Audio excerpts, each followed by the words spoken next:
వీక్షకులందరికీ ఒక shocking news. భారతదేశంలో అవినీతి ఏ విధంగా వేళ్ళూనికి పోయింది అనేందుకు ఒక ఉదాహరణ. ఒక డిఎస్పి స్థాయి అధికారి, అంటే ఇన్స్పెక్టర్గా ఉద్యోగంలో చేరి డిఎస్పిగా ప్రమోట్ అయ్యి ఒక 25 సంవత్సరాలు సర్వీస్ చేసిన ఒక అధికారి ఉద్యోగంలో జాయిన్ అయిన దగ్గర నుంచి 25-30 సంవత్సరాలు జీతం మొత్తం కూడినా కూడా 3 కోట్ల రూపాయలు దాటే అవకాశం లేదు. జీతం మొత్తం ఒకవేళ పొదుపు చేసుకున్నా కూడా జీతం మొత్తం పొదుపు చేయడం ఎవరికి సాధ్యం కాదు. వచ్చిన జీతంలో 70% కనీసం ఖర్చులు, కుటుంబ ఖర్చులు ఉంటాయి. సరే, జీతం మొత్తం సేవ్ చేశాడన్నా కూడా 3 కోట్లు అవుతుంది. కానీ బీహార్లోని కిషన్గంజ్ డిఎస్పి గౌతమ్ కుమార్, ఆయన ఆస్తులు మార్కెట్ వాల్యూ ప్రకారం 500 కోట్లు. అవును, మీరు విన్నది నిజమే.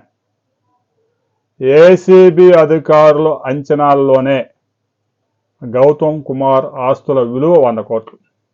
అంటే మార్కెట్ వాల్యూ కాదు, అది మార్కెట్ రిజిస్ట్రేషన్ వాల్యూ ప్రకారం ఏసీబీ అధికారులు అంచనాలు వేసి రిలీజ్ చేసిన ఆస్తుల విలువ 100 కోట్లు.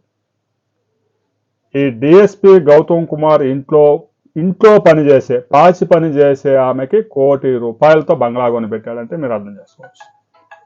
ఇక గౌతమ్ కుమార్ ఇంట్లో పనిచేసే వంట మనిషికి 40 లక్షల రూపాయల లగ్జరీ కార్ ఇచ్చాడు.